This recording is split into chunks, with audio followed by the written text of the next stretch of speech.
নবম গণিত অনুশীলনী 1-এর 18 নম্বর প্রশ্নটা ভাগ করতে হবে। ক নম্বরে দেওয়া আছে 0.3 আবৃত্ত ভাগ 0.6 আবৃত্ত। তো আমরা জানি দশমিকের পরে যতগুলি আবৃত্ত অঙ্ক থাকবে ঠিক ততগুলি 9 দ্বারা ভাগ করতে হবে।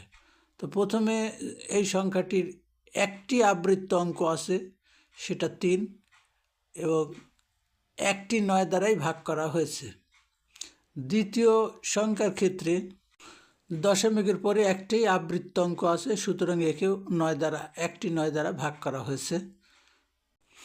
এবার ভাগ চিহ্নকে গুণনে রূপান্তরিত করতে হলে ভগ্নাংশটি উল্টে যায়, অর্থাৎ লব হর হয়, হর লব হয়। এবার উপরে নিচে 9 দ্বারা কাটাকাটি করা হয়েছে।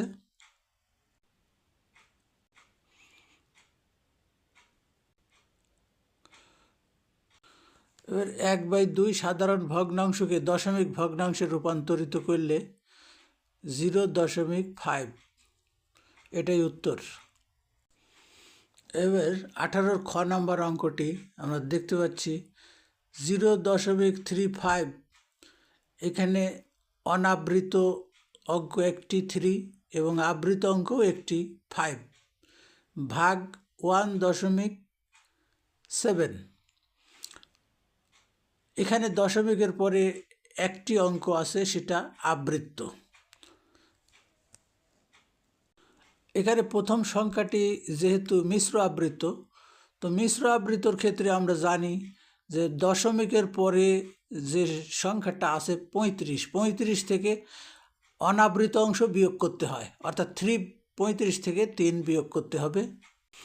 আর যতগুলি আবৃত অঙ্ক আছে ততগুলি 9 দ্বারা ভাগ। এখানে আবৃত অঙ্ক একটি, সুতরাং একটি 9 দ্বারা ভাগ হয়েছে, এবং একটি অনাবৃত অঙ্কও আছে, সুতরাং যতগুলি অনাবৃত অঙ্ক থাকবে ততগুলি 0 দ্বারাও ভাগ হবে, অর্থাৎ 9-এর পর 0 বসবে। এবার ভাগের পরের অংশটুকু এক পূর্ণ সংখ্যা, তারপর দশমিক আবৃত্ত 7। তো এক পূর্ণ হিসাবেই রেখে 7কে 9 দ্বারা ভাগ করলাম, কারণ 7 আবৃত্ত। এবার 35-এর মধ্যে 3 বাদ দিলে 32 ভাগ 1 পূর্ণ 7-এর 9, একে ভগ্নাংশে প্রকাশ করলে 16/9 হয়। প্রথম ভগ্নাংশটি 2 দ্বারা কাটাকাটি করা যায়, 16 দুগুণে 32, 45 দুগুণে 90। ভাগ চিহ্নকে গুণনে রূপান্তরিত করলে ভগ্নাংশটি উল্টে যায়, তো 16/9 এবার হলো 9/16। উপরে নিচে 16 কেটে যায়। এবার 45-এর সাথে 9ও কাটাকাটি হয়। 1/5 সাধারণ ভগ্নাংশকে দশমিক ভগ্নাংশে প্রকাশ করলে, অর্থাৎ 5 দ্বারা 1কে ভাগ করলে উত্তর পাওয়া যায় 0.2, এটাই উত্তর।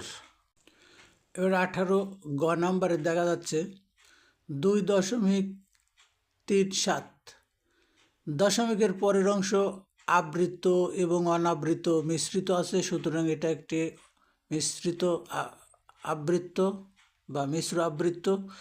ভাগের পরে আছে 0.45, এটাও মিশ্র আবৃত্ত। প্রথম অংশে 2 পূর্ণ সংখ্যা হিসাবে আছে, এবং ভগ্নাংশের পরে যে অংশটুকু আছে 37-এর থেকে 3 বিয়োগ করতে হবে, অর্থাৎ অনাবৃত অংশটুকু বিয়োগ হবে।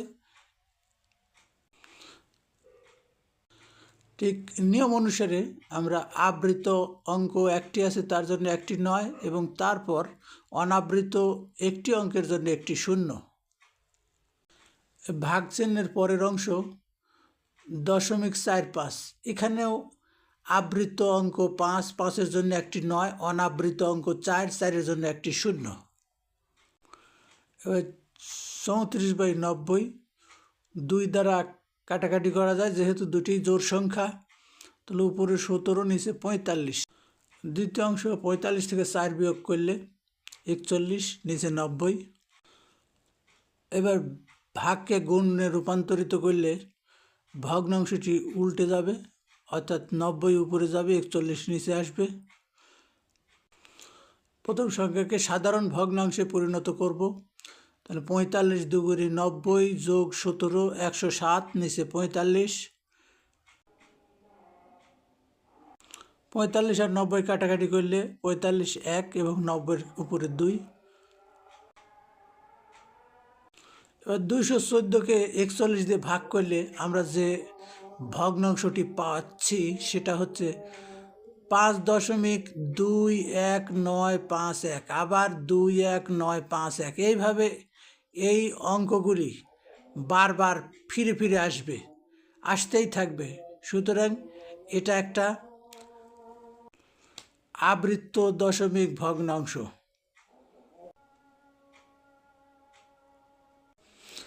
ঘ নাম্বারে দেখা যাচ্ছে 1.185, দশমিকের পরের অংশ গোটাটাই আবৃত্ত, অর্থাৎ 3টি অঙ্ক আসছে, 3টেই আবৃত্ত। ভাগের পরে আছে 0.24, এখানেও 2টি অঙ্ক আছে, 2টি আবৃত্ত, অর্থাৎ 2টি সংখ্যাই বিশুদ্ধ আবৃত্ত। যেহেতু আমাদের জানা আছে বিশুদ্ধ আবৃত্তের ক্ষেত্রে দশমিকের পরে যতগুলি অঙ্ক থাকবে ততগুলি 9 দ্বারাই ভাগ করতে হবে।